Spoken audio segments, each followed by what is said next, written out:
Welcome to the great debate. రోజులోనే ఈరోజు కూడా ఒక కీలక అంశంపై చర్చించబోతున్నాం. ప్రధానంగా ఎగ్జిట్ పోల్స్ సంబంధించి ఎగ్జిట్ ఫలితాలకు ముందు పర్టికులర్గా ఏపీలో ఎన్నికల ఫలితాలకు ముందు ఎగ్జిట్ పోల్స్ ఏం చెప్పాయి, ఆ తర్వాత ఏం జరిగిందనే అంశంపై చర్చించబోతున్నాం. నిజానికి ఎగ్జిట్ పోల్స్ మొత్తం కూడా తారుమారని చెప్పాలి. ఎందుకంటే కూటమి గెలవదంటూ ఆల్మోస్ట్ 20కి పైగా ఎగ్జిట్ పోల్స్ ఫలితాలు ఇచ్చాయి. ఎగ్జిట్ పోల్స్ నమ్మి చాలామంది నిండా మునిగిపోయారు. కోట్లాది రూపాయల బెట్టింగ్లు పెట్టారు. గెలిచినోడికైతే అది పండగే, బట్ ఓడినోడికి మాత్రం ఒక పీడకలగా మిగిలిపోయిన పరిస్థితి ఉంది. ఎగ్జిట్ పోల్స్ వాళ్ళ బతుకు కోసం, ఆయా సంస్థల బతుకు కోసమా లేదా ఇతరుల బతుకుని నాశనం చేసేందుకా? ఇప్పటికైనా ఎగ్జిట్ పోల్స్ని నమ్మటం ఆపేస్తారా లేదా? నిజానికి బీఆర్కే న్యూస్ చాలా స్పష్టంగా ఎగ్జిట్ పోల్స్ వచ్చిన తర్వాత మా చీఫ్ ఎడిటర్ రాజేంద్ర గారు చాలా స్పష్టంగా చెప్పారు, ఇవన్నీ కూడా నమ్మకూడదు. వారి అంటే అందులో ప్రామాణికత ఉండదు. వారి పేరు కాపాడుకోవడం, లేదంటే పేరుని సర్వైవ్ చేసుకోవడం కోసం, జనాల్లో ఉండడం కోసము, ఆ పేరు గురించి ఏదో ఒకటి ఒక హడావుట్ చేయడం కోసం తప్పించి అందులో వాస్తవం ఉండదని చాలా బలంగా మా చీఫ్ ఎడిటర్ చెప్పారు. అదేవిధంగా జ్యోతిష్యాలను కూడా నమ్మకూడదు. ప్రజలు వేసిన ఓట్ల గురించి జ్యోతిష్యులకి ఏం తెలుస్తుంది? వాళ్ళు ఏమన్నా పక్క నుండి చూసారో ఓట్లు వేసేటప్పుడు? అటువంటి అన్నీ కూడా అంతా ఫేకు. ఎగ్జిట్ పోల్స్ 80% నమ్మొద్దు, జ్యోతిష్యాలను అసలే నమ్మకూడదని చాలా బలంగా బీఆర్కే న్యూస్ ఆ రోజు చెప్పింది. అన్నట్టుగానే వచ్చిన ఫలితాలు కూడా కంప్లీట్గా ఎగ్జిట్ పోల్స్కి ఆపోజిట్గా వచ్చాయని చెప్పుకోవాలి. ఎందుకంటే చాలా ఆల్మోస్ట్ ఈ రెండు పార్టీలు కూడా, కూటమికి వైసీపీకి ఈక్వల్గా ఆల్మోస్ట్ 15 నుంచి 20 వరకు, ఒక 15-20 వైసీపీకి అనుకూలంగా ఇస్తే ఒక 15-20 కూటమికి అనుకూలంగా ఇవ్వడం జరిగింది. రైట్. అఫ్కోర్స్ గెలిచిన వాడు ఓ పక్కన కట్టిన వ్యక్తి అదే ఆ నమ్ముకొని, ఎగ్జిట్ పోల్స్ నమ్ముకొని కోట్లాది రూపాయలు బెట్టింగ్ జరిగింది. చాలామంది నష్టపోయారు, చాలామంది నిండా మునిగిపోయారు. ఇక ఏమీ లేదు, అంతా అయిపోయింది అన్న దశకి వచ్చారు. కేవలం just because of exit polls. Exit పోల్స్ని బలంగా నమ్మటం వల్లే ఇటువంటి పరిస్థితి చాలామందికి వచ్చింది. వాటి ప్రభావం దారుణమైన పరిస్థితులకు దారితీసిందని కూడా అనుకోవాలి. రైట్. ఇదే అంశంపై మనం డిబేట్ చర్చించబోతున్నాం. మనతో పాటుగా టీడీపీ నుంచి బాలగురుస్వామి, అదేవిధంగా విశ్లేషకులు కోటేశ్వరరావు గారు, అదేవిధంగా వైసీపీ నుంచి అన్నపరెడ్డి విజయ్ గారు జాయిన్ అవుతారు. ముందుగా కోటేశ్వరరావు గారు నమస్తే అండి. నమస్తే. ఎగ్జిట్ పోల్స్ చాలా బలంగా, అంటే రెండు పార్టీలకు కూడా ఆల్మోస్ట్ ఈక్వల్గా ఇచ్చారు. ఒక 20 అటు ఇస్తే ఒక 20 ఇటు ఇచ్చేసాయి. మేము ముందు నుంచి చెప్తూ ఉన్న ఎగ్జిట్ పోల్స్ నమ్మొద్దు, జ్యోతిషాలు అసలు నమ్మొద్దని. కానీ అయినప్పుడు కూడా ఎందుకు ఆ విధంగా వాటిని బేస్ చేసుకొని జనాలు ఆ విధంగా బెట్టింగ్లు పెట్టడం కానీ, తీవ్రంగా లాస్ అవటం కానీ ఏంటి? అసలు దీన్ని ఏ విధంగా చూడాల్సిన అవసరం ఉంది? ఇది కేవలం ఎగ్జిట్ పోల్స్ ఆ సంస్థల యొక్క సర్వైవింగ్ కోసం అనుకోవాలా, లేదంటే నిజంగానే ప్రామాణికత ఉందనుకోవాలా? ఇప్పుడు ఎగ్జిట్ పోల్స్ అనేటువంటివి ప్రామాణికత దాని గురించి చెప్పుకోవాల్సి వచ్చినప్పుడు పశ్చిమ దేశాల్లో, అదేవిధంగా లాటిన్ అమెరికా దేశాల్లో కూడా ఎగ్జిట్ పోల్స్ చేస్తున్నారు, ప్రీ పోల్ సర్వేలు కూడా చేస్తున్నారు. మన దేశంలో కూడా వాటిని ఇక్కడ కూడా అనుకరించి చేస్తున్నారు అనేటువంటిది మనకి ముందు గమనంలో ఉంచుకోవాలి. కానీ పశ్చిమ దేశాల్లో సర్వేలు లేదా ఎగ్జిట్ పోల్స్ అనేటువంటివి అక్కడ కూడా కొన్ని సందర్భాల్లో బొక్కబోట్లు పడినటువంటి సందర్భాలు, ఉదంతాలు ఉన్నాయి. కానీ వాటితో కంపేర్ చేసుకున్నప్పుడు మన దేశంలో ఉన్నటువంటి భౌతిక పరిస్థితులు లేదా సామాజిక పరిస్థితుల రీత్యా ఇక్కడ సరైనటువంటి అభిప్రాయాన్ని సేకరించడానికి అవసరమైనటువంటి యంత్రాంగం ఎందుకు అంటే 140 కోట్ల జనాభా, వివిధ ప్రాంతాలు, వివిధ రాష్ట్రాలు, వివిధ భాషలు, వివిధ సామాజిక తరగతులు ఉన్నటువంటి ఈ నేపథ్యంలో చూసినప్పుడు సరైనటువంటి అభిప్రాయాన్ని సేకరించడం శాస్త్రీయంగా జరగదు అనేటువంటి అభిప్రాయాలు గతంలో నేను చెప్పాను. అదేవిధంగా ఈ ఎగ్జిట్ పోల్స్ గురించి ఎగ్జాక్ట్ పోల్స్ తోటి ఎవరు కంపేర్ చేసుకోవద్దు, లేదా వాటి మీద బెట్టింగ్స్ కూడా కాయటం అటువంటిది కూడా అలాంటి పనులకు పాల్పడవద్దని కూడా నేనే కాదు అనేక మంది గతంలో కూడా చెప్పారు. కానీ అయినప్పటికీ మన సమాజంలో ఉన్నటువంటి బలహీనత కావచ్చు, లేదా తమ పార్టీల నాయకులు చెప్పేటువంటి ఈ అంకెల మీద ఉన్నటువంటి గుడ్డి విశ్వాసంతో కానివ్వండి, అనేక మంది అటువంటి వాటిని పాల్పడుతూ చేతులు కాల్చుకుంటున్నారు. అది వాళ్ళ వ్యక్తిగతమైనటువంటి బలహీనత అనేటువంటిది ఒకటైతే, ఈ ఎగ్జిట్ పోల్స్ అనేటువంటివి స్టాక్ మార్కెట్ లో ఎంత నష్టాన్ని చేకూర్చాయో చూస్తే దాదాపు 30 లక్షల కోట్ల రూపాయల మేరకు స్టాక్ మార్కెట్ మొత్తం కుప్పకూలిపోయి అమ్మకాలు సాగించినటువంటి వాళ్ళు నష్టపోయారు అనేటువంటిది ఇవాళ వచ్చినటువంటి వార్తలు. అందువలన ఈ బెట్టింగుల కంటే కూడా మన దేశంలో లోక్సభ ఎన్నికల గురించి వచ్చినటువంటి ఎగ్జిట్ పోల్స్ అనేటువంటివి స్టాక్ మార్కెట్ లో మదుపరులుగా ఉన్నటువంటి వాళ్ళ సంపదలని దెబ్బతీశాయి. ఇవాళ కొంతమేరకు అది మళ్ళా తిరిగి కోలుకున్నది. ఎంత కోలుకున్నప్పటికీ ఎంత రికవర్ అయింది, లేదా నష్టపోయినటువంటి వాళ్ళు నష్టపోయారు. కొత్తగా కొనుక్కున్నటువంటి వాళ్ళు ఎవరైనా ఉన్నారంటే తక్కువ ధరలకు కొనుక్కొని లబ్ధి పొందినటువంటి వాళ్ళు కొంతమంది ఉంటే ఉండొచ్చు వాళ్ళు. కానీ నిన్న జరిగినటువంటి నష్టాన్ని ఎవరు పూడుస్తారు అనేటువంటి ప్రశ్న.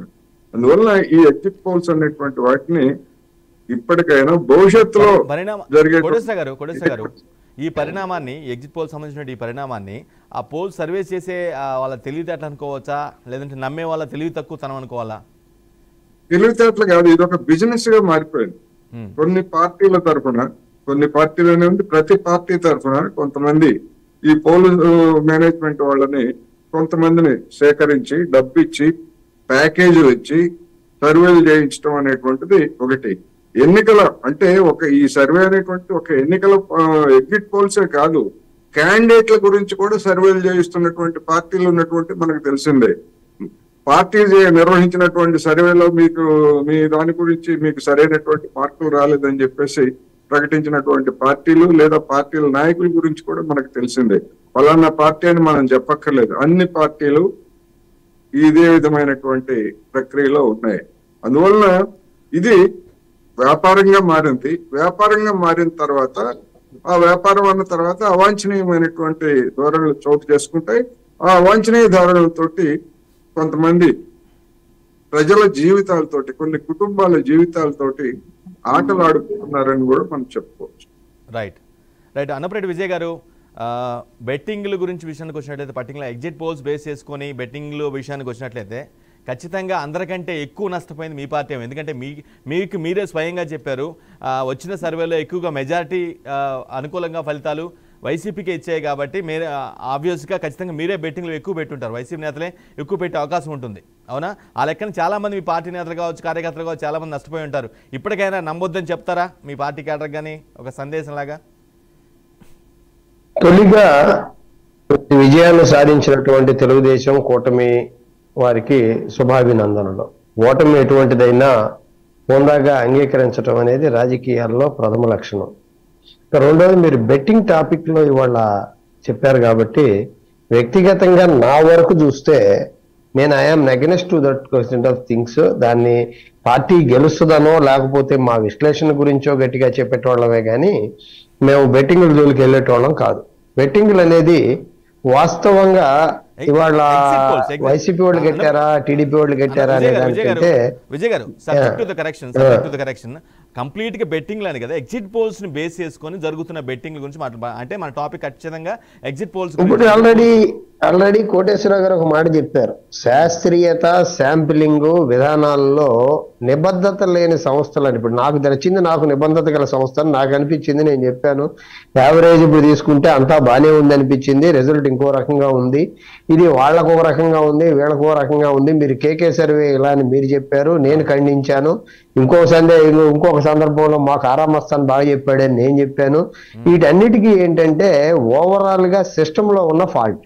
ఇప్పుడు ఆడ ఉన్నటువంటి అమెరికా ఎంత పెద్ద దేశం అయినా, లేకపోతే పాశ్చాత్య దేశాలు పెద్ద అయినా జనాభా తక్కువ, వాటి శాంప్లింగ్ విధానం, వాళ్ళు చెప్పేటువంటి ఒక నిబద్ధత, ఒక కన్సిడరబిలిటీ అనేది తీసుకున్నప్పుడు వాళ్ళు ఖచ్చితంగా దాన్ని పర్ఫెక్ట్ అంచనాలు ఉంటాయి.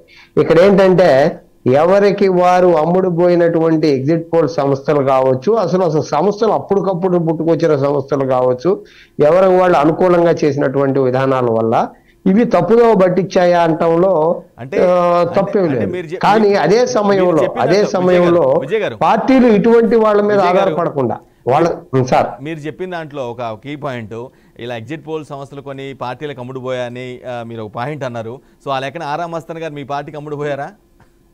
దాన్ని ఇప్పుడు మా పార్టీకి ఆయన అమ్ముడు పోయాడా, ఈయన అమ్ముడు పోయాలంట జనరల్ నోటేషన్. ఆయన అమ్ముడు పోయాడా అంటే ఇప్పుడు నేను నెక్స్ట్ పాయింట్కి వస్తే చాలా అనుమానాలు ఉన్నాయి విజయం మీద. ఫస్ట్ హోందాగా విజయాన్ని అంగీకరించడంతో పాటు అనుమానాలు చాలా ఉన్నాయి. నిన్న ఇవాళ వస్తున్న వార్తలను బట్టి ఓట్ల అభ్యర్థులు ఓట్లు పోలైన క్యాలిక్యులేషన్ చేసినప్పుడు టోటల్ ఓట్లు పోలైన వాటికంటే ఎక్కువగా 23-24 వేలు ఎక్కువగా చూపిస్తున్నాయి అనేటువంటి ఆరోపణలు వస్తున్నాయి. వాటి మీద ఇవాళ లీగల్ గా ఏం చేయాలనేటువంటి ఆలోచనలు చేస్తా ఉన్నారు. లేకపోతే వేమూరి రాధాకృష్ణ గారు, లేకపోతే గతంలో ఈవీఎంల్లో హ్యాకింగ్ చేసినటువంటి శివప్రసాద్ గారు అసలు ఈ 2-3 నెలలుగా ఎక్కడ ఉన్నారు? ఆయన ఇటలీలో ఉన్నారా? ఎక్కడి నుంచి ఈవీఎంలు హ్యాక్ చేశారు? ఈవీఎంలు హ్యాక్ చేసిన విషయంలో ఆయన ఎక్కడున్నారు? ఇవన్నీ మాట్లాడుకుంటా పోతే విజయాన్ని పొందాగా అంగీకరించినట్టు కాదు. మాలో లోపాలు ఉన్నాయి. ఆ లోపాల వల్ల విజయాన్ని కోల్పోయాం. కేవలం ఇప్పుడు ఇది ఎగ్జిట్ పోల్స్ వాళ్ళు అమ్ముడిపోయారా వీళ్ళు అమ్ముడిపోయారా అంటే ప్రతి పార్టీ ఒక కన్సల్టెంట్ మీద ఆధారపడతా ఉంది. ప్రతి పార్టీ ఒక క్యాండిడేట్ల మీద ఇచ్చేస్తా ఉంది. దాన్ని నమ్ముకున్న వాళ్ళు దాన్ని ఎవరైనా అదే చేస్తా ఉంది. కాకపోతే ఓవరాల్ గా ఇక్కడ జరిగినటువంటి నష్టం, ఎగ్జిట్ పోల్స్ వల్ల ప్రజలు బెట్టింగ్ లోకి వెళ్ళారా, నాయకులు చెప్పిన దాని వల్ల బెట్టింగ్ లోకి వెళ్ళారా, లేకపోతే సహజంగా బెట్టింగ్ నేచర్ ఉన్నటువంటి వాడు అది ఏ జోదం ఏ వ్యవహారం మీద అయినా బెట్టింగ్ వెళ్తానే ఉంటాడు. అది కేవలం ఎగ్జిట్ పోల్స్ చెప్పినటువంటి పంచాయతీ ఒక్కటే ఉండదు. ఇలా రకరకాల అనుమానాలు, రకరకాల విజయాన్ని వాళ్ళు అంచనా వేసిన విజయం కాదు, మేము అంచనా వేసిన విజయం కాదు. అనూహ్యంగా జరిగిన దాంట్లో మమ్మల్ని మేము స్వీయ విశ్లేషణ చేసుకున్నప్పుడు వాలంటీర్ వ్యవస్థ అనేది ఈ కార్యకర్తల్ని పార్టీకి దూరం చేసింది అనేటువంటి ఒక నిర్ణయానికి కొంత రావడం జరిగింది. అంతే తప్ప బెట్టింగుల వల్ల జరిగే నష్టం ఉంది అంటే అది కొంతమంది వ్యక్తులకే పరిమితం అయి ఉంటుంది తప్ప ఆ వ్యవస్థలను నియంత్రించాల్సినటువంటి పరిస్థితి ఉన్నప్పటికీ కూడా అది జరిగేటువంటి విషయం కాదనేది నా వ్యక్తిగత అభిప్రాయం. అది ఎవరి వల్ల కాదని, ఎందుకంటే వాటికి ఒక మెకానిజం కానీ వాటికి ఒక లైసెన్సింగ్ రిజిస్ట్రేషన్ కానీ ఈ వ్యవస్థలు ఏమి లేవు. అక్కడికి పాశ్చాత్య దేశాల్లో కూడా ఎక్కడా లేవు. వాటిని నియంత్రించగలిగేటువంటి అవకాశం లేదు. వాటి వల్ల నష్టపోయినా నువ్వు మాట్లాడగలిగేటువంటి అవకాశమే లేదు సార్. రైట్. బాలగురుస్వామి గారు ఉన్నారు, టీడీపీ నేత బాలగురుస్వామి గారు మీకు మెనీ కంగ్రాచులేషన్స్ అండి ఫర్ యువర్ బిగ్ సక్సెస్.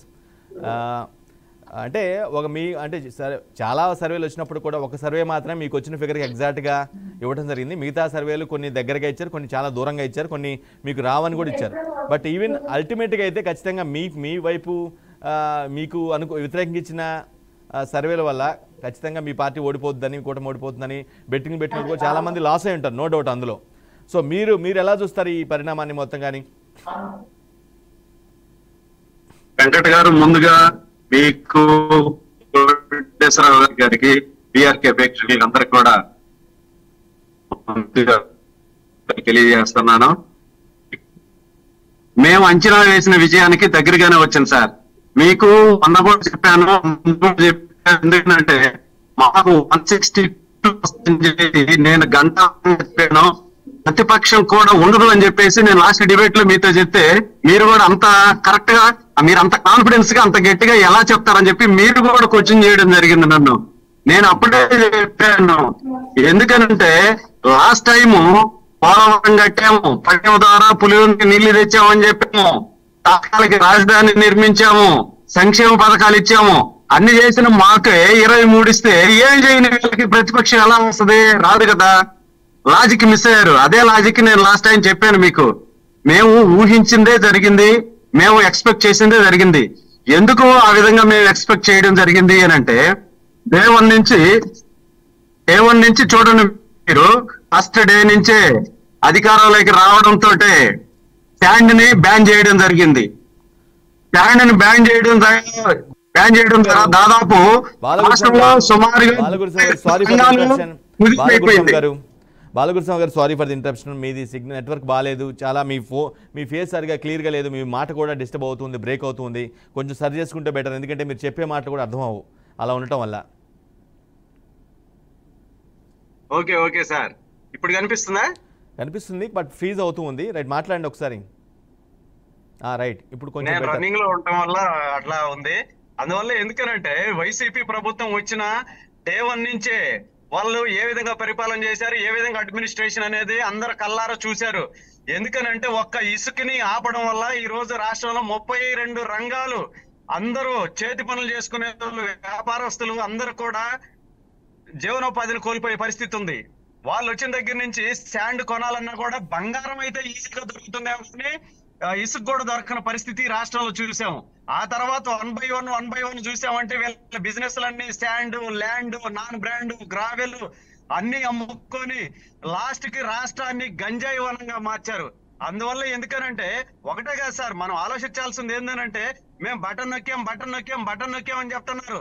ఆ బటన్ తో పాటు పేద వర్గాల పీక కూడా నొక్కాడు ఎట్ ది సేమ్ టైం. అందువల్ల ఎందుకనంటే సోషల్ మీడియాలో కూడా ఏదైనా మనం ఒక మెసేజ్ పెట్టాలంటే సోషల్ మీడియాలో మెసేజ్ పెట్టిన వ్యక్తులను కూడా ఇమ్మీడియట్ గా లోపలికి తీసుకెళ్లి రకరకాల సెక్షన్లతో కేసులు పెట్టి లోపలేసి అరెస్ట్ చేశారు. ఎందుకనంటే మాకు ఇన్ని సీట్లు రావడానికి ముఖ్య కారణం ఏమని నేను చెప్తున్నానంటే జగన్మోహన్ రెడ్డి పరిపాలన, జగన్మోహన్ రెడ్డి అడ్మినిస్ట్రేషన్ వల్లే మాకు అన్ని సీట్లు వచ్చినాయి. ఇదైతే గంటాపదంగా చెప్పగలం. ఎందుకనంటే గతంలో కూడా చూసాం. ఒక్కసారి చూడండి, గతంలో ఏ ముఖ్యమంత్రి కూడా ఇలాంటి పరిపాలన చేశాడా? ఎటువంటి ప్రమేయం లేని చంద్రబాబు నాయుడు గారిని 52 రోజులు అరెస్ట్ చేసి రాజమండ్రి సెంట్రల్ జైల్లో పెడితే జనాలు ఏ విధంగా తీసుకుంటారు? మీరు బాగా ఆలోచించండి. ఎందుకనంటే తెలుగుదేశం కార్యకర్తలు కూడా సైనికుల్లాగా పోరాడారు. ఎందుకనంటే అసెంబ్లీలో అంత పెద్ద సీనియర్ నాయకుడు అయ్యి ఉండి 14 సంవత్సరాలు ముఖ్యమంత్రిగా చేసిన వ్యక్తిని పట్టుకొని క్యారెక్టర్ అసెస్మెంట్ చేసే విధంగా మాట్లాడే. రైట్ గురుస్వామి గారు, మీ సిగ్నల్ నెట్వర్క్ ఇష్యూ ఉన్నట్టుగా ఉంది. మరోసారి ఫ్రీజ్ అయింది, మీ పిక్చర్ ఫ్రీజ్ అయింది. ఇప్పుడు అసెంబ్లీలో కూడా బూతులు మాట్లాడుతూ ఉంటే నన్ను కాదు పక్కా ఎన్ని ఎక్కిరిస్తున్నారు, పక్కా మాట్లాడుతున్నారు, పక్క నాయకుడిని తిడుతున్నారు, ప్రతిపక్షాలను తిడుతున్నారు అని చెప్పేసి ముసి నవ్వులు నవ్వుకుంటా పైచాచికానందం పొందాడు. అది రాష్ట్ర ప్రజలందరూ గమనించారు. నువ్వు ఒక్క ఛాన్స్ అడిగావు, ఒక్క ఛాన్స్ అడిగి ఇచ్చామని చెప్పి జనాలందరూ తెలుసుకున్నారు. ఉద్యోగస్తులు, నేను లాస్ట్ టైం కూడా చెప్పాను, ఉద్యోగస్తులు, వ్యాపారస్తులు, యువత, మేధావర్గం, అణగారిన వర్గాలు అందరూ కూడా ఈ రోజు తెలుగుదేశం ప్రభుత్వం అధికారం రాకపోతే మనుగడ సాధించడం అనేది చాలా క్లిష్టమైన పరిస్థితి అని చెప్పి అందరు కూడా సైలెంట్ గా ఉండడం జరిగింది. ఎందుకంటే మేము పార్టీ పరంగా గ్రౌండ్ లెవెల్లో వర్క్ చేశాం కాబట్టి, గ్రౌండ్ లెవెల్లో చూసాం కాబట్టి ప్రతి ఒక్కరు కూడా నలుగురితో మాట్లాడితే ఎవరు బయటపడట్లేదు, కానీ ఇండివిజువల్ గా మాట్లాడితే ప్రతి ఒక్కరు మనోభావాలు షేర్ చేసుకునే పరిస్థితి ఉంది. మేము గ్రౌండ్ లెవెల్లో పనిచేసాం. దాదాపు విజయనగరం నుంచి చిత్తూరు వరకు, కర్నూలు జిల్లా, అనంతపురం అన్ని జిల్లాల్లో మేము గ్రౌండ్ లో పనిచేసాం కాబట్టి బాలగురుస్వామి గారు ఎగ్జిట్ పోల్స్ మీకంత కాన్ఫిడెన్స్ ఎగ్జిట్ పోల్స్ ఇచ్చిన నెంబర్స్ వల్ల రాదా? విజయ్ గారు మీరు వైనాట్ 175 అన్నారు కదా, మరి ఇప్పుడు ఎందుకని మాకు 100 వస్తాయని చెప్పేసి ఇదే విజయ్ కుమార్ అని మీరు అడగడం జరిగింది. అప్పుడేం చెప్పాము, మేము మైండ్ గేమ్ ఆడతాము అని చెప్పి చెప్పడం జరిగింది. వీళ్ళు ఎందుకనంటే వీళ్ళు ఎన్ని మైండ్ గేమ్లు ఉన్నాయి, ఎన్ని చేసినా కూడా రాష్ట్ర ప్రజలందరూ కూడా డిసైడ్ అయిపోయారు. అందుకే వార్ 1 సైడ్ జరిగింది, ఇన్ని సీట్లు రావడం జరిగింది. ఎందుకనంటే లాస్ట్ టైం వచ్చిన 151 అది రికార్డు బ్రేక్ అని చెప్పి అందరు అనుకున్నాడు. ఆ రికార్డు క్రియేట్ చేసిన దాన్ని మళ్ళా బ్రేక్ చేయడం అంటే జరగని పని అనుకున్నారు. కానీ దాన్ని కూడా బ్రేక్ చేసి 124 వచ్చినాయి. లాస్ట్ టైం డిబేట్ లో కూడా నేను మాకు 122 వస్తాయి, వీళ్ళకి 13 వస్తాయి. అదే నా కాన్ఫిడెన్స్. ఆ కాన్ఫిడెన్స్ వచ్చిన మీకు అనుకూలంగా వచ్చిన ఎగ్జిట్ పోల్స్ వల్ల ఆ కాన్ఫిడెన్స్ వచ్చిందా? అది ఆ పాయింట్ నాది. అది ఎగ్జిట్ పోల్స్ కాదు సార్. ఎందుకనంటే మా నాయకులు, కార్యకర్తలు గ్రౌండ్ లెవెల్లో పనిచేశారు, కింద మమేకమయ్యి ఉన్నారు కాబట్టి మేము ఎగ్జిట్ పోల్స్ అయితే పూర్తిగా నమ్మలేదు. ఎందుకంటే కొన్ని ఎగ్జిట్ పోల్స్ మాకు ఇచ్చినాయి, కొన్ని ఎగ్జిట్ పోల్స్ వాళ్ళకి ఇచ్చినాయి. ఎగ్జిట్ పోల్స్ చాలా రాష్ట్రాల్లో ఎగ్జిట్ పోల్స్ ప్రకారం వచ్చినాయి, తారుమారు అవ్వడం జరిగింది. ఎందుకనంటే నేను తెలంగాణలో చెప్పాను, నేను చెప్పిందే జరిగింది. దానికి ముందు 2019లో నేను చెప్పిందే జరిగిందని చెప్పి ఆరామస్థానం పై నుంచి చదువుకుంటా వచ్చాడు, క్లాస్ లో 5 చదువుకున్నట్టు. ఏమైంది, ఆరామస్థానం వీళ్ళు చెప్పడం వల్ల, ఎందుకనంటే బెట్టింగ్ పెట్టుకోవడం అనేది ఎవరికొళ్ళు పర్సనల్ విషయాలు కాబట్టి దానికి ఎవరు ఏం చేయలేరు, దాని గురించి ఎవరేం చెప్పలేరు. ఎందుకనంటే వాళ్ళ ఉత్సాహంతో వాళ్ళు కావాలని వాళ్ళు బెట్టింగ్లు పెట్టారు, అంతే తప్పిస్తే ఏమి లేదు. మేమైతే ఎగ్జిట్ పోల్స్ మీద డిపెండ్ అవ్వలేదు, ఎగ్జిట్ పోల్స్ నమ్మలేదు. మేము మా పార్టీని, మా కార్యకర్తలు నమ్ముకున్నాం. జనాల్లో ఈ వైసీపీ ప్రభుత్వం ఏ విధంగా పరిపాలన చేసింది అనేది అందరికీ తెలుసు కాబట్టి దానికి మేము తగ్గట్టుగా గ్రౌండ్ లెవెల్లో వర్క్ చేసుకుంటా వెళ్ళాం. దానికి తగ్గ ఫలితం, రిజల్ట్ వచ్చింది 100% వెంకట గారు. రైట్. కోటేశ్వర గారు, ఈ మొత్తం సరే అఫ్ కోర్స్ పార్టీ జయాపజయాలు అనేది వాళ్ళ సర్వీస్ని బట్టి, లేదంటే వాళ్ళు చేసే పనులు బట్టి ఉండొచ్చు, అది వేరే విషయం. బట్ ఈ ఎగ్జిట్ పోల్స్ ఇప్పుడు తారుమారైన నేపథ్యంలో ఇప్పటికైనా వాటిని నమ్మటం ఆపేస్తే బెటర్ అనేది చాలామంది ఒపీనియన్. మీరేమంటారు? డెఫినెట్ గా ఎగ్జిట్ పోల్స్ ఇప్పుడు ఏవో ఒక సంస్థ చెప్పినట్టుగా చీకట్లో బాణం ఇచ్చినట్టుగా ఒక సంస్థ చెప్పింది, లేకపోతే అత్యధిక సంస్థలన్నీ కూడా విఫలమయ్యాయి, ఇవన్నీ మనకి స్పష్టంగా కనిపిస్తున్నాయి. అయితే పార్టీలు కూడా సమేతంగా ఇప్పుడు మన బాలగుప్స్వామి గారు చెప్పినట్టు పార్టీలు కూడా ఎప్పటికప్పుడు అంచనాలు వేసుకోవడం అనేటువంటిది ఈ ఎగ్జిట్ పోల్స్ లేకపోతే సర్వే సంస్థలు ఉనికిలో లేనప్పుడు కూడా, ఎందుకంటే నేను 1978 నుంచి ఎలక్షన్స్ ను చూస్తున్నాను. ఇటువంటి సంస్థలు లేనప్పుడు లేకపోతే ఈ విధమైనటువంటి ఎన్విరాన్మెంట్ లేనప్పుడు కూడా పార్టీలు ఎన్నికలు జరిగినటువంటి రోజు ఏ గ్రామంలో ఏ విధమైనటువంటిది వచ్చిందనేటువంటి అంచనాలు వేసుకోవడం, మరుసటి రోజుకో రెండో రోజుకో కొన్ని లెక్కలు కట్టుకోవడం, ఆ ప్రాతిపదికన గెలుపు ఇదిగో ఇన్ని స్థానాల్లో మనం గెలుస్తామని అంచనాలు వేసుకోవడం, ఇవన్నీ పార్టీలు ఎప్పటి నుంచో చేస్తున్నవే. కానీ ఇప్పటికి వచ్చేసరికి ఏంటంటే ఆ పార్టీలు కూడా కొన్ని సంస్థలకు అప్పగించడం, ఆ సంస్థలు అనేటువంటివి కానీ ఈసారి ఫెయిల్యూర్ కోటేశ్వర గారు ఈసారి బాగా ఎక్కువ ఫెయిల్యూర్ అయిన పరిస్థితి కనిపిస్తుంది. చాలా సంస్థలు వచ్చేసి ఆల్మోస్ట్ 50 సంస్థలు అయితే వాటిలో వచ్చిన ఎగ్జాక్ట్ ఫిగర్కి దగ్గరగా ఉంది. నా అంతవరకు వేలలో లెక్కబెట్టు 5-6 సంస్థల మించి ఎక్కువ లేవనుకుంటున్నాను నేనైతే ఎగ్జాక్ట్గా. అందుకనే ఈ మొత్తంగానే నా అభిప్రాయం అయితే మొత్తంగానే ఎగ్జిట్ పోల్స్ ని ఎవరు నమ్మక్కర్లేదు, ఎవరు వాటిని పరిగణలోకి తీసుకోక్కర్లేదు అనేది నేను మరోసారి చెప్తున్నాను. ఇటువంటి వాటిని నమ్మి బెట్టింగ్లు అస్సలు పెట్టొద్దు, జీవితాలని కుటుంబాలని నాశనం చేసుకోవద్దు అనేదే. అది ఏ పార్టీ వాళ్ళు పెట్టారనేటువంటిది కాదు, పార్టీ రహితంగా ఉన్నటువంటి వాళ్ళు కూడా దీన్ని ఒక జోదర్లకి పార్టీలతో నిమిత్తం లేదు. జోదర్లుగా ఉన్నటువంటి వాళ్ళు, ప్రొఫెషనల్ జోదర్లుగా ఉన్నటువంటి వాళ్ళు ఇటువంటి ర్యాకెట్లు నడపడం ఇవన్నీ కూడా అందరికీ తెలిసినటువంటిది. ఆ బెట్టింగ్లు పెరగటానికి కోటేశ్వర గారు చిన్న సబ్మిషన్, ఆ బెట్టింగ్ పెరగటానికి మూలం అయితే ఖచ్చితంగా ఈ మూల కారణం అయితే ఎగ్జిట్ పోల్స్. వీటిని కట్టడి చేసే పరిస్థితి ఉంటే ఖచ్చితంగా ఇలాంటి పరిస్థితులు రావేమో, కొంత తగ్గుతాయేమో బెట్టింగ్లు పరంపర కానీ ఇలాంటివన్నీ కూడా. కట్టడి చేసే పద్ధతులు అంటే ఇప్పుడు ఎగ్జిట్ పోల్స్ గురించి ఎన్నికలు ముగిసేంత వరకు ప్రకటించవద్దు అనేటువంటిది ఎన్నికల కమిషన్ విధించినటువంటి ఆంక్ష. ఇటువంటి ఈ పరిణామాలన్నీ చూసిన తర్వాత నిన్న స్టాక్ మార్కెట్ లో దాదాపు 30 లక్షల కోట్ల రూపాయల ఆస్తి ఆవిరైపోయిన తర్వాత ఇటువంటి వాటిని బ్యాన్ చేయడానికి ఏదైనా అవకాశం ఉండేట్లయితే, మళ్ళా బ్యాను అని ఎవరైనా సజెస్ట్ చేస్తే ఈ ప్రజాస్వామ్యంలో ఇటువంటి వాటిని బ్యాన్ చేస్తారా అనేటువంటి చర్చ కూడా ఉండొచ్చు. కానీ ఈ ప్రజాస్వామ్యంలోనే మరి ఇటువంటి వాటి ద్వారా నష్టపోయినటువంటి కుటుంబాలు లేదా చితికిపోయినటువంటి కుటుంబాలని ఈ ప్రజాస్వామ్యం ఆదుకుంటుందా అంటే ఆదుకునే పరిస్థితి లేదు.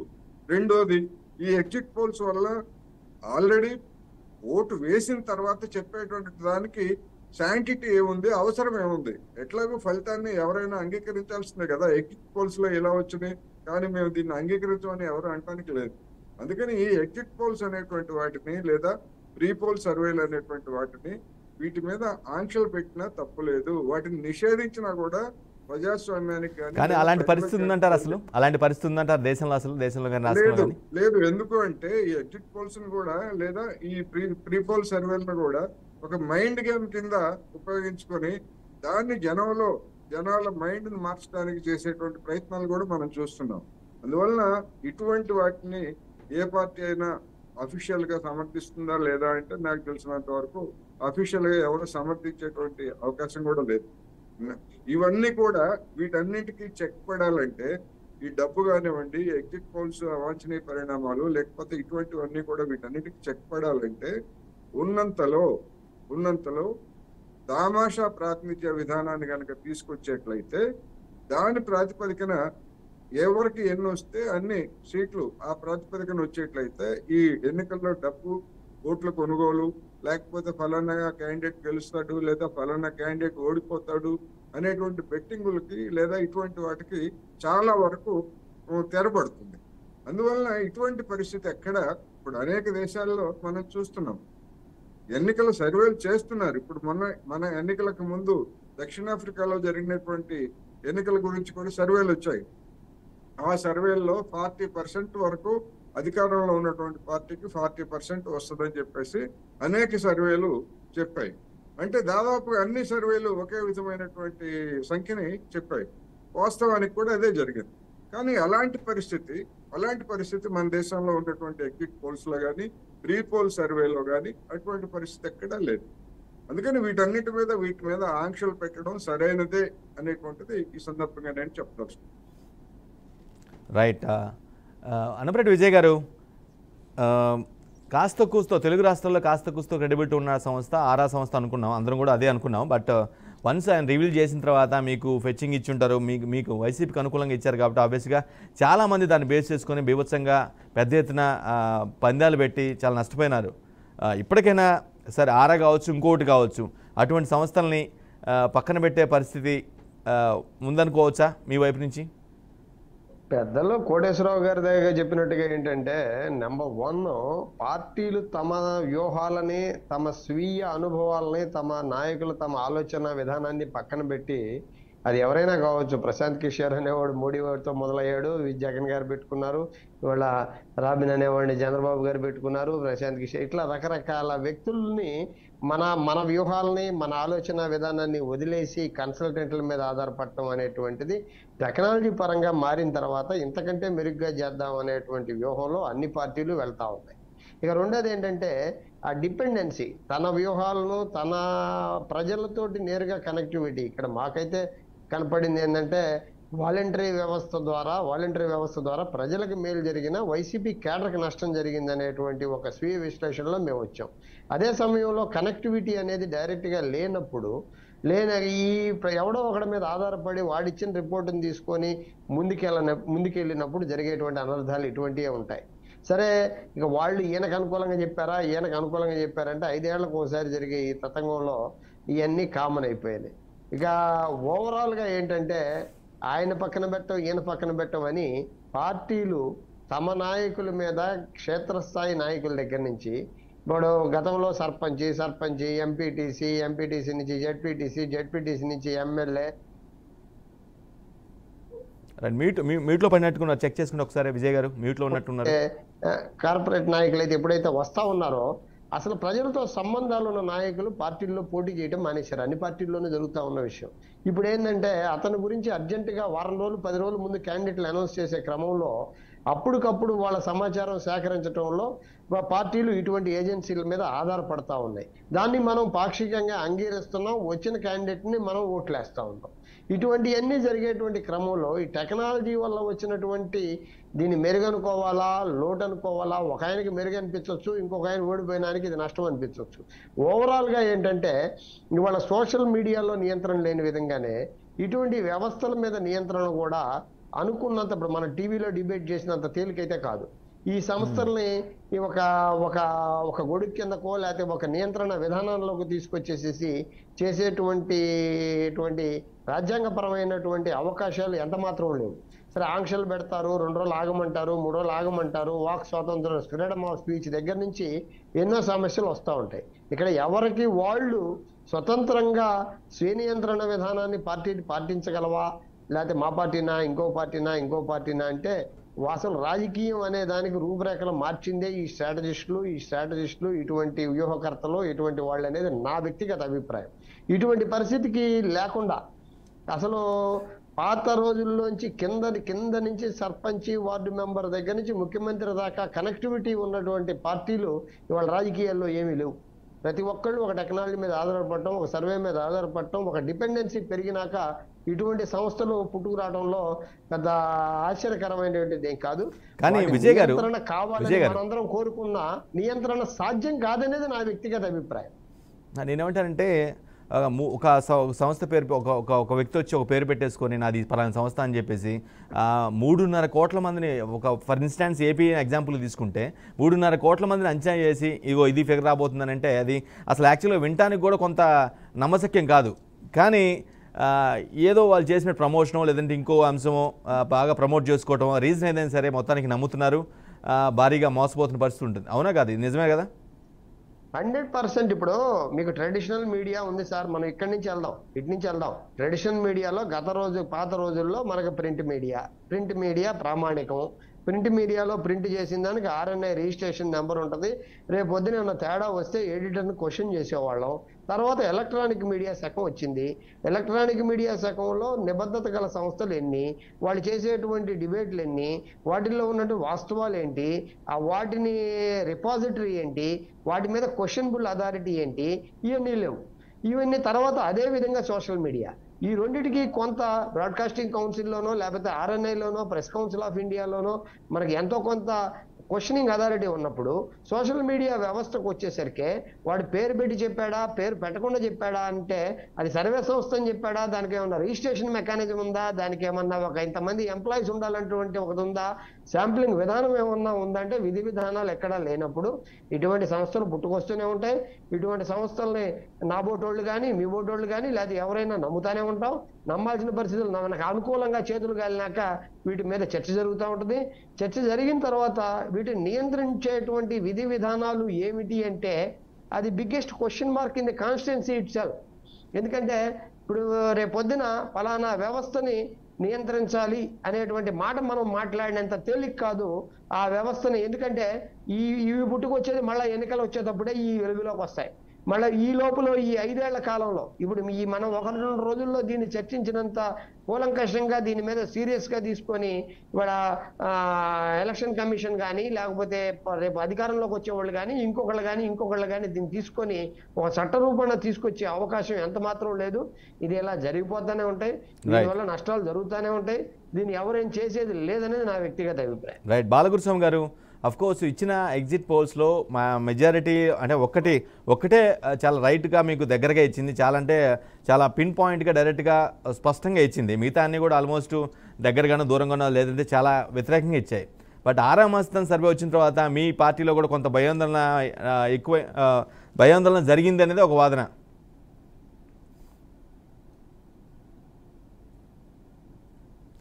గురుస్వామి గారు వినిపిస్తుందా మాట? బాలగురుస్వామి గారు వినిపిస్తుంది అన్నట్టు గారు. నా ప్రశ్న అర్థమైందా మీకు? నా ప్రశ్న మరోసారి చెప్పాలా? ఇంకోసారి చెప్పండి. రైట్. నేనేమంటానంటే ఎగ్జిట్ పోల్స్లో ఆల్మోస్ట్ చాలా వ్యతిరేకంగా ఇచ్చాయి, మీకు కూడా ఒకటి మాత్రం ఎగ్జాక్ట్గా ఇచ్చింది. బట్ 6వ మస్తన్ సర్వే వచ్చిన తర్వాత కొంత మీ పార్టీ శ్రేణులు కూడా భయాందోళన గురినట్టుగా ఒక వాదన ఉంది. ఎందుకంటే కాస్త కూస్తో క్రెడిబిలిటీ వాటిల్లో బయటకు వచ్చిన ఎగ్జిట్ పోల్స్లో కాస్త కూస్తో క్రెడిబిలిటీ ఉన్న సంస్థల్లో అదొకటి, అది వచ్చిన తర్వాత మీ పార్టీ కూడా భయాందోళనకు గురైంది అని ఒక వాదన.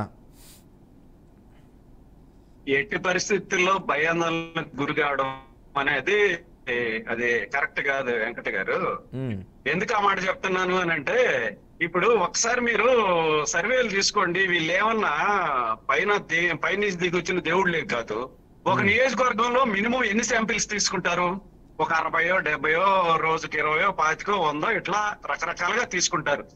ఒక రోజు తీసుకున్న శాంపిల్స్ లో ఎక్కువ మంది ఒకే రోజు వైసీపీలు తగలొచ్చు, లేదనుకుంటే టీడీపీలు తగలొచ్చు. అంటే వీళ్ళు కొత్త వ్యక్తుల దగ్గరికి కదా, తెలిసిన వాళ్ళ దగ్గరికి వెళ్ళి మాట్లాడరు. కొత్త వ్యక్తుల దగ్గరికి వెళ్ళినప్పుడు వీళ్ళు ఆ రోజు తగిలిన వాళ్ళు ఎక్కువ మంది పర్సెంటేజ్. ఇప్పుడు వాళ్ళు సర్వే చేసినప్పుడు టీడీపీలు తగిలితే టీడీపీ ఫేవర్ గా చెప్తారు, వైసీపీలు తగిలితే వైసీపీ ఫేవర్ గా చెప్తారు. న్యూట్రల్ తగిలితే కదా వీళ్ళు కరెక్ట్ గా వచ్చేది మెసేజ్.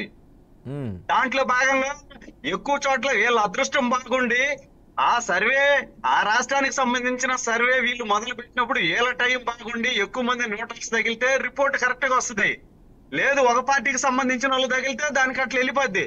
మరి 6వ మస్తాను అంత కరెక్ట్ గా చెప్పగలిగినప్పుడు, అంత ఎగ్జాక్ట్ గా చెప్పగలిగినప్పుడు అయితే మొన్న తెలంగాణ చెప్పినప్పుడు ఇప్పుడు ఎందుకంటే చెప్పలేకపోయాడు? తల్లకిందులు అయిపోయింది కదా. అందువల్ల ఎందుకనంటే ఎట్టి పరిస్థితుల్లో మేము వీళ్ళని నమ్మలేదు.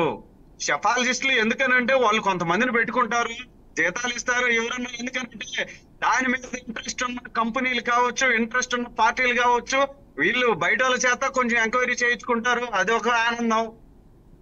అందువల్ల మేమైతే వాటిని అయితే నమ్మట్లేదు. ఎందుకనంటే ఈ రోజు ఒక్కటే చూడండి సార్, ఈ రోజు 2019లో షర్మిల కావచ్చు, విజయమ్మ గారు కావచ్చు, అనిల్ కుమార్ కావచ్చు, వీళ్ళందరూ కూడా వివేకానంద రెడ్డి దగ్గర నుంచి అందరు కూడా ఫ్యామిలీ పరంగా సపోర్ట్ చేశారు జగన్మోహన్ రెడ్డికి.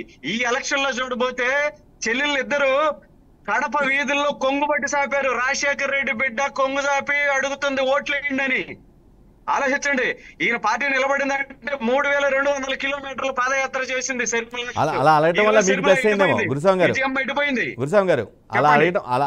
వైఎస్ జగన్ సోదరులు ఇద్దరు కూడా అలా చెంగుబట్టి అడగటం వల్ల మీ పార్టీకి ప్లస్ అయినట్టు ఉంది.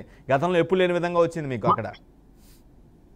ఎంత కొంత ప్లస్ ఉంటది, అదైతే వాస్తవం. ఎందుకనంటే ఇప్పుడు వాళ్ళకి 2014-19లో వైసీపీకి సపోర్ట్ చేసిన తన చెల్లెళ్ళే ఈ రోజు ఈ విధంగా మాట్లాడటం మనం చేయడం వల్ల జనాల్లో కొంత అవేర్నెస్ వెళ్ళింది. తల్లిని చెల్లిని కాపాడినాడు ఈ రాష్ట్రాన్ని ఏం కాపాడతాడు అనేది అందరు చూశారు.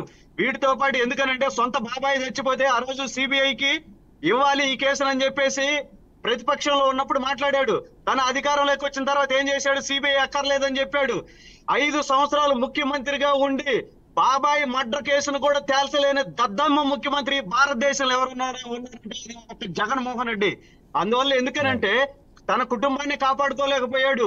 ఏదో రాజశేఖర రెడ్డిని ఊహించుకొని రాజశేఖర రెడ్డిని గతంలో చేసిన పరిపాలన గుర్తు తెచ్చుకొని రాజశేఖర రెడ్డి బిడ్డ మీ బిడ్డ అని చెప్పి అందరికి ముద్దులు పెట్టి అందరు తలని ఉడతపోయాడు. కాబట్టి ఏదో రాజశేఖర రెడ్డిని చూసేసి ఓట్లేశారు. ఒకసారి మీరు వాళ్ళ లోగో చూడండి సార్. వాళ్ళ పార్టీ ఇచ్చినప్పుడు వాళ్ళ లోగోలో రాజశేఖర రెడ్డి బొమ్మ ఎంత ఉంది, ఈ రోజు ఎంత ఉంది ఒకసారి చూడండి. సబ్జెక్ట్ డిబేట్ అవుతుంది. సబ్జెక్ట్ కన్ఫైన్ అవ్వండి ప్లీజ్. గురుస్వామి గారు, ఎగ్జిట్ పోల్స్ తదనంతర పరిణామాలు, ఆ తర్వాత ఏం జరిగింది, ఏ విధంగా తారుమారయ్యాయి, వాటిని బేస్ చేసుకొని ఫలితాలకు ముందు జరిగిన బెట్టింగ్లు, నష్టపోయిన వ్యక్తులు, రైట్, ఈ సబ్జెక్ట్ పైన మనం డిబేట్ చేస్తూ ఉన్నాం. రైట్, కోటేశ్వర గారు, ఎగ్జిట్ పోల్స్ వారికి చాలా ఇచ్చేస్తూ ఉంటాయి. ఓకే, వాటిని నమ్మి బెట్టింగ్ చేయడం అంటే అది స్వయంకృత అపరాధంగానే భావిస్తే బెటర్ ఏమో. డెఫినెట్గా. ఎందుకంటే ఇవాళ కొంతమంది ఈ బెట్టింగ్ అనేటువంటిది, ఈ లక్షణం అనేటువంటిది ఈజీ మనీ అంటే సులభంగా సంపాదించడం అనేటువంటిది సమాజంలో ఉన్నటువంటి ఒక అవలక్షణం, లేకపోతే ఒక దుర్లక్షణం. అటువంటి దానికి ఈ బెట్టింగ్ అనేటువంటి దాన్ని దేన్ని వదలట్లేదు. క్రికెట్ అయినా, లేకపోతే మరొకటైనా, ఎన్నికలైనా, లేదా మరొకటైనా కానీ దేన్ని వీళ్ళు వదలట్లేదు. ఈ బెట్టింగ్ అనేటువంటిది ఒక ఆర్గనైజ్డ్ క్రైమ్. ఈ ఆర్గనైజ్డ్ క్రైమ్ లో అనేక మంది వాళ్ళకి తెలియకుండానే అమాయకులు బలైపోతున్నారు. అందువల్ల ఇట్లాంటి బెట్టింగులు వీటినన్నిటినీ కూడా ఇప్పుడు మన విజయ్ గారు చెప్పినట్టు, లేకపోతే ఇంకోళ్ళు ఎవరైనా చెప్పినట్టుగా ఈ ఎగ్జిట్ పోల్స్ ని, లేకపోతే ఈ సర్వేలని నిషేధించడానికి, లేకపోతే నియంత్రించడానికి అవకాశాలు లేకపోవచ్చు. కానీ ఈ బెట్టింగులు అనేటువంటి వాటిని, ఇవన్నీ కూడా డెఫినెట్ గా వీటి మీద, ఇటువంటి వాటిని ఎంకరేజ్ చేసే వాళ్ళ మీద, లేదా ఇటువంటి వాటిలో భాగస్వాములు అయ్యే వాళ్ళ మీద చర్యలు తీసుకోవడానికి అవకాశం ఉంది. కాకపోతే ఏంటంటే ఇంతటి దేశంలో, ఇంత విస్తారమైనటువంటి దేశంలో ఎవడు బెట్టింగ్ చేస్తున్నాడు, ఎవడెక్కడ పెడుతున్నాడు అనేటువంటిది ఆర్గనైజ్డ్ గా ఉన్నటువంటి వాళ్ళు కొంతమందిని పట్టుకోవడానికి అవకాశం ఉంది. కానీ దానిలో భాగస్వాములు అయ్యేటువంటి జనాన్ని పట్టుకోవడం అనేటువంటిది ఇప్పుడున్నటువంటి నిఘా వ్యవస్థలకి సాధ్యమయ్యేటువంటిది కాదు. ఇప్పుడు మనం చూస్తున్నాం, క్రికెట్ జరిగేటప్పుడు క్రికెట్ బుకీలు ఉన్నారు, లేదా బుకీ కేంద్రాలు ఉన్నాయి అని చెప్పేసి కొంతమంది మీద రైడ్ చేయడం, పట్టుకోవడం, ఇటువంటివన్నీ చూస్తున్నాం. కానీ ఆ బుకీలని వాటిని పట్టుకుంటున్నారు. కానీ ఆ బుకీల దగ్గర డబ్బు పెట్టి బెట్టింగ్ పెట్టినటువంటి జనాన్ని పట్టుకోవడానికి లేదు కదా, అవకాశం లేదు కదా. అందువల్ల ఈ వ్యవస్థలో ఉన్నటువంటి దుర్లక్షణాల్లో, లేదా అవాంఛనీయమైనటువంటి, కానీ కోటేశ్వర గారు, సర్వే పేరుతో వచ్చినటువంటి ఒక వ్యక్తి అంత పెద్ద రాష్ట్రంలో అన్ని కోట్ల మంది జనాన్ని అంచనా వేయటం అంటే అది వినటానికి కూడా అంటే అది అసాధ్యమే అనిపిస్తుంది. కానీ సంహౌ వాళ్ళు చేసామని, స్టడీ చేసామని, ఇది మా రిపోర్ట్ అని చెప్పి పెట్టడం, ఆ తర్వాత వీటిని నమ్మటం, బెట్టింగ్లు పెట్టుకోవడం, నష్టపోవటం. అవునా? ఎస్, డెఫినెట్ గా. అందుకనే అలాంటి వ్యక్తులను కానీ, సంస్థలను కానీ, లేదా అటువంటి కార్యకలాపాలని నిషేధించేటువంటి వ్యవస్థ ఇప్పుడు మన దేశంలో లేదు. దాన్ని ఎట్లా తీసుకురావాలా లేదా అనేటువంటి ఒక డిబేటబుల్ పాయింట్. అందుకనే వీటన్నిటికీ జనాన్ని దూరం చేయడానికి, అంటే ఇప్పుడు మన ఎయిడ్స్ గురించి ఉంది కదా, ఎయిడ్స్ చికిత్స కంటే నిరోధమే అనేటువంటిది ఎయిడ్స్ గురించి మనం ఎట్లాగో చెప్పుకుంటున్నాము. ఇది కూడా అలాంటిదే ఒక విధంగా చెప్పాలంటే. అందుకని దీనికి చికిత్స ఎట్లా, దీనికి అనుసరించాల్సినటువంటి ఎన్నికల సంస్కరణలు ఎట్లా, ముఖ్యంగా ఎన్నికల సందర్భంగా జరిగేటువంటి బెట్టింగ్ల గురించి ఎన్నికల సంస్కరణలు ఎట్లా చేయాలి, ఏమిటి అనేటువంటిది ఒక ప్రధానమైనటువంటి చర్చ జరగాలి. కానీ ఇవాళ ఎన్నికల సంస్కరణల గురించి కూడా ఏ పార్టీ అయినా కానివ్వండి, ముఖ్యంగా డబ్బు పెట్టి మనం ఓటర్లను కొనుగోలు చేయొచ్చు, లేదా డబ్బు పెట్టి మనం తీర్పుని మనకు అనుకూలంగా మార్చుకోవచ్చు అనేటువంటిది ఇవాళ ప్రధానంగా ఉంది. ఇప్పుడు మొన్న జరిగినటువంటి ఎన్నికల్లో ప్రధానంగా పోటీ పడినటువంటి రెండు పక్షాలు కూడా బాహాటంగా ఓటర్లకి డబ్బు పంపిణీ చేయడం అనేటువంటిది, ఓట్లు కొనుగోలు చేయడం అనేటువంటిది పోటాపోటీగా జరిగింది. అది అందరికీ తెలిసినటువంటి బహిరంగ రహస్యం. అయితే ఏ పార్టీ వాళ్ళు కూడా మేము ఓట్లు కొన్నామని చెప్పేసి చెప్పుకునేంత నిజాయితీ పరులు ఇవాళ ఈ దేశంలో కానివ్వండి, 2 తెలుగు రాష్ట్రాల్లో కానీ లేరు. కానీ డబ్బు పంపిణీ జరిగిందా లేదా అంటే డెఫినెట్ గా జరిగింది. ఈ వ్యవస్థ పైన అటువంటి వాళ్ళు జనాల్లో అంటే అవేర్నెస్ డబ్బున్నటువంటి- రావాల్సిన అవసరం చాలా ఉందనుకుంటున్నాను నేనైతే బలంగా.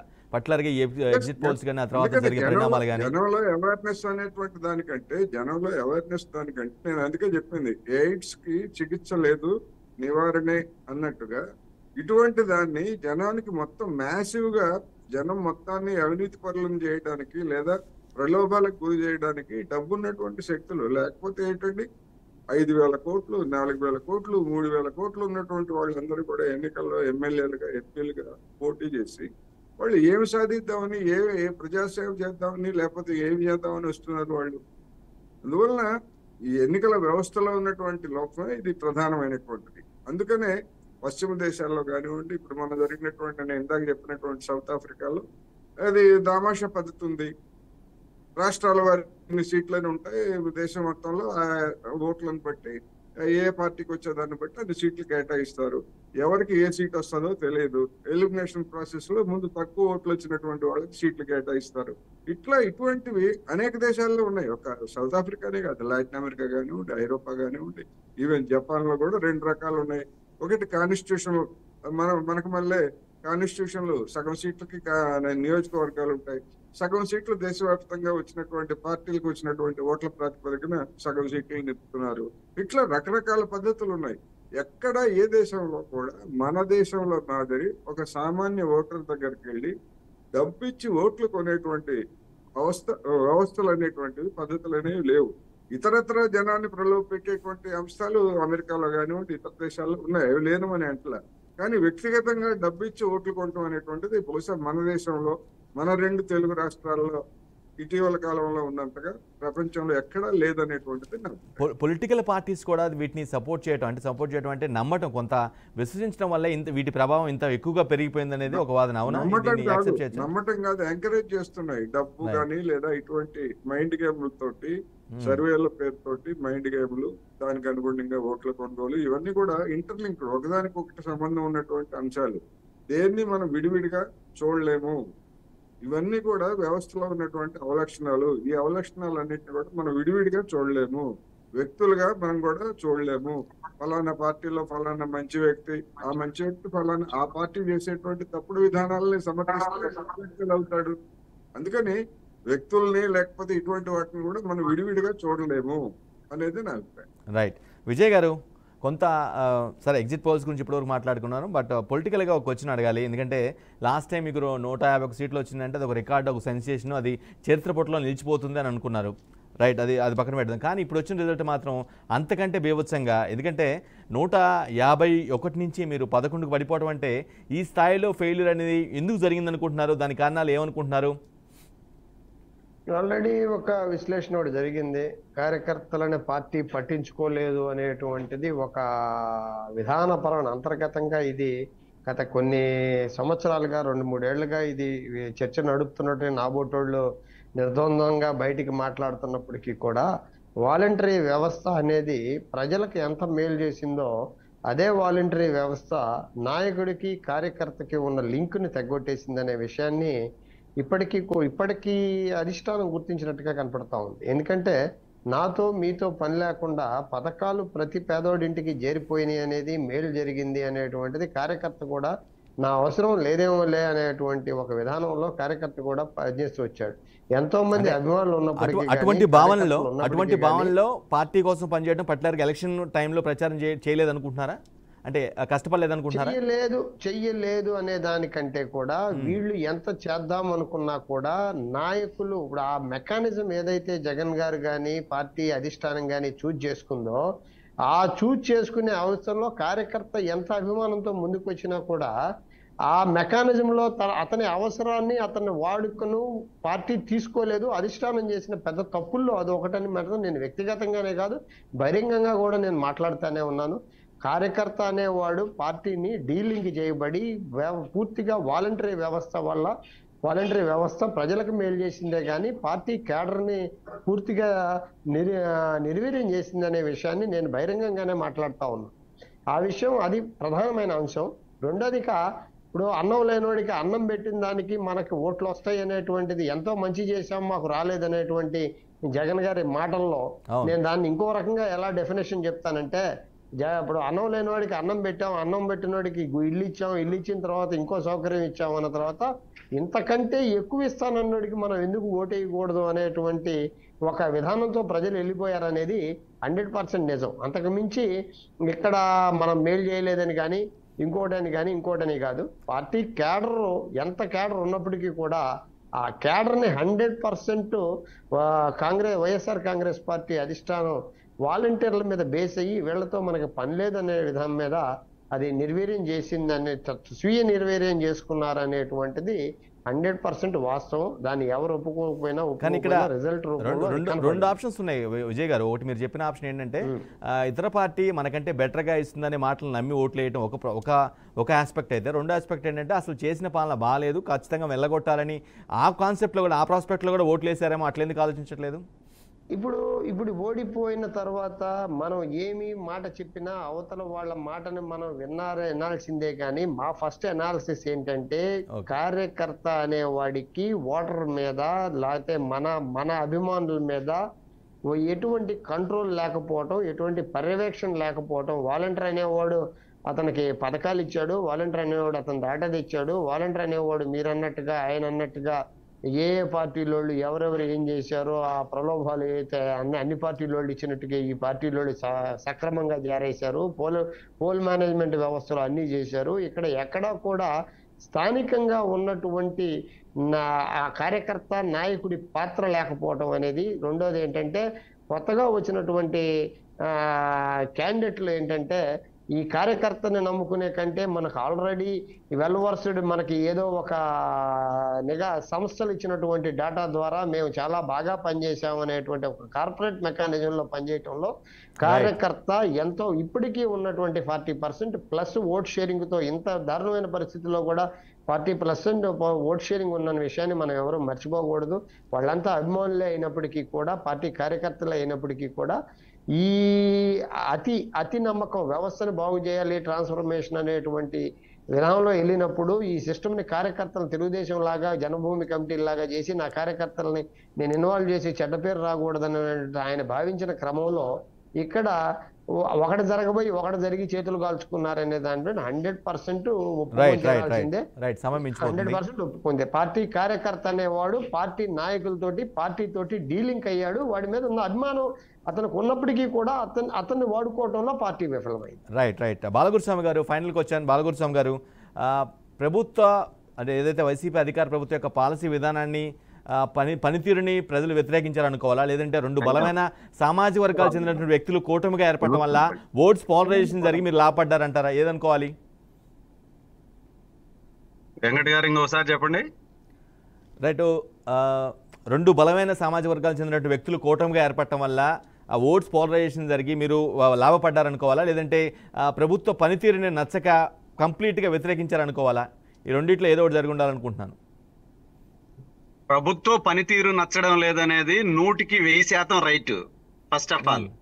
రెండోది ఎందుకనంటే, కూటమిగా ఏర్పడటం దేనికోసం అనంటే ప్రభుత్వ వ్యతిరేక ఓటు చీలి పొరపాటును కూడా మిస్ఫైర్ కాకూడదు. ఎందుకనంటే ఇలాంటి రాక్షసుడిని, ఇలాంటి సైకోని దించేయాల్సిన అవసరం ఎంతైనా ఉంది అని చెప్పేసి పవన్ కళ్యాణ్ గారు కూడా విశ్వసించారు. కాబట్టి ఆ రోజు చంద్రబాబు నాయుడు గారిని అరెస్ట్ చేసినప్పుడు రాజమండ్రి సెంట్రల్ జైలు దగ్గర బయటకు వచ్చేసి ప్రెస్ మీట్ పెట్టడం జరిగింది. ఎందుకనంటే కొన్ని సీట్లు తగ్గి ఉండేయేమో, కానీ ప్రభుత్వ ఓటు సీల్తే ఖచ్చితంగా 100% అధికారంలోకి వచ్చేదానికి 100% అవకాశం ఉంది. కాకపోతే ఎందుకనంటే ఎట్టి పరిస్థితుల్లో కూడా మనం కలిసి పనిచేయాలి అనే ఉద్దేశంతో కలిసి పనిచేయడంలో ఈ రోజు జగన్మోహన్ రెడ్డికి డిపాజిట్ కూడా రాకుండా పోవడం జరిగింది. ఒక్కసారి చూడండి, ఎందుకంటే పెద్ద రాష్ట్రాల్లో అధికారంలో ఉన్న పార్టీ ప్రతిపక్షంలో కూడా రాకుండా పోయిన పార్టీ భారతదేశంలో ఏదైనా ఉందంటే నాకు తెలిసి వైసీపీ తప్ప ఎక్కడా లేదు. అందువల్ల వీళ్ళని దించేయాలని చెప్పేసి ప్రజలు కంకణం కట్టుకున్నారు. వీళ్ళ అడ్మినిస్ట్రేషన్ పరిపాలనా విధానం బాగలేదు. ఒకటి సార్, రాష్ట్రం ఎందుకనంటే సంక్షేమ పథకం ఒక్కటే కాదు, అన్ని విధాలు కూడా డెవలప్ అవ్వాలి. అన్ని విధాలు డెవలప్ అవ్వాలి కానీ అందరినీ ఆంధ్ర రాష్ట్ర ప్రజల్ని ఎక్కువ మందిని బెగ్గర్స్ గా చూసే ఆలోచన ఈ సైకో జగన్ రెడ్డి దగ్గర ఉంది. ఆ విధంగానే పరిపాలన చేశాడు, ఆ విధంగానే అడ్మినిస్ట్రేషన్ చేశాడు. అందువల్లే ఈ రోజు ఈ స్థితికి దిగజారిపోయింది. ఎందుకనంటే 151 సీట్లు వచ్చినాయి, వాళ్ళకు వచ్చిన పర్సంటేజ్ కి డమాల్ మనీ ఇంత లాభం పడిపోయింది అని అంటే, నిన్ను ఆ రోజు విశ్వసించిన ప్రజలు ఈ రోజు విశ్వసించకుండా నిన్ను దించేయడం జరిగింది అని అంటే మీ పద్ధతి బాగలేదు, పద్ధతి మార్చుకోవాలి. ఒక ఛాన్స్ అడిగావు, ఒక ఛాన్స్ అయిపోయిందని చెప్పేసి ప్రజలందరూ కూడా కూటమికి బ్రహ్మరథం పట్టడం జరిగింది. వీటన్నిటికి కూడా కారణం ఏందనంటే, లాస్ట్ టైం కూడా డిబేట్ లో నేను చెప్పడం జరిగింది, అది ఈ జనాలకి ఏదో సంక్షేమ పథకాలు ఇస్తున్నాము, ఈ సంక్షేమ పథకాలు తీసుకొని వాటి షాట్ ఆలోచన ఉంది తప్పితే సంక్షేమ పథకాలు ఎంతవరకు అనేది కూడా ఉండాలి. ఆ సంక్షేమ పథకాలే వీళ్ళని కాపాడవు. ఎందుకనంటే రాష్ట్రం డెవలప్ అవ్వాలి, రాష్ట్రం బాగుండాలి, పిల్లలు బాగా చదువుకోవాలి, పిల్లలు ఉద్యోగాలు రావాలి. ఉద్యోగాలు వస్తే ఎందుకంటే ఆర్థిక పరిస్థితి మెరుగుపడితే వాళ్ళు హ్యాపీగా బతకగలుగుతారు. కానీ నువ్వు ఇచ్చే సంక్షేమ పథకాల మీద బతకలేరు కదా. సంక్షేమ పథకాలతో పాటు ఈ రోజు రాష్ట్రంలో ఎవరు కూడా మిడిల్ క్లాస్ ఫ్యామిలీ బతికే పరిస్థితి లేకుండా పోయింది. అందువల్ల ఎందుకనంటే ఈ జగన్మోహన్ రెడ్డిని, ఈ వైసీపీ ప్రభుత్వాన్ని బంగాళాఖాతంలో కలపకపోతే రాష్ట్రం సర్వనాశనం అవుతుందని చెప్పి రాష్ట్ర ప్రజలందరూ విశ్వసించారు. కాబట్టి ఈ రోజు కూటమికి 164 సీట్లు కట్టబెట్టడం జరిగింది. ఇంకా జస్ట్ మిస్. ఎందుకనంటే మాకు లాస్ట్ టైం 23 వచ్చినాయి అని చెప్పేసి ఎగతాళి చేశారు. మాలో సగం 11.5 రావాలి, మీకు 11.5 కూడా రాలేదు లాస్ట్ కి. ఇంకా ఏందో దేవుడు చూశాడు. ఎందుకంటే ఈ నవరత్నాల స్క్రిప్ట్ మాదిరిగా మీకు 9 ఇచ్చి నవరత్నాలు ఇచ్చారు కాబట్టి రాష్ట్ర ప్రజలు 9 ఇచ్చారని చెప్పి జరగాల్సి ఉంది. ఏదో మిస్ అయ్యి లాస్ట్ లో 11 వచ్చినాయి సార్. అందువల్ల ఎందుకంటే మేము రాష్ట్ర ప్రజలందరూ కూడా ధన్యవాదాలు తెలియజేస్తున్నాం. కూటమికి అధికారాన్ని కట్టబెట్టారు. రాష్ట్ర ప్రజలు ఏ ఆలోచనతో అయితే మాకు అధికారాన్ని కట్టబెట్టారు వాళ్ళ పరిస్థితుల్లో కూడా అడ్మినిస్ట్రేషన్ పరిపాలన అందిస్తామని చెప్పి తెలియజేస్తా ఉన్నాను. పార్టీ ఫెయిల్యూర్, మీ పార్టీ విజయం పైన లేదంటే వైసీపీ ఫెయిల్యూర్ పైన మరో డిబేట్లో ఖచ్చితంగా డిబేట్ చేద్దాం. ఖచ్చితంగా మిమ్మల్ని ఆహ్వానిస్తాను. రైట్, సమయం మించిపోతుంది, క్లోజ్ చేస్తున్నాను. రైట్, ఇది వాటి ది గ్రేట్ డిబేట్.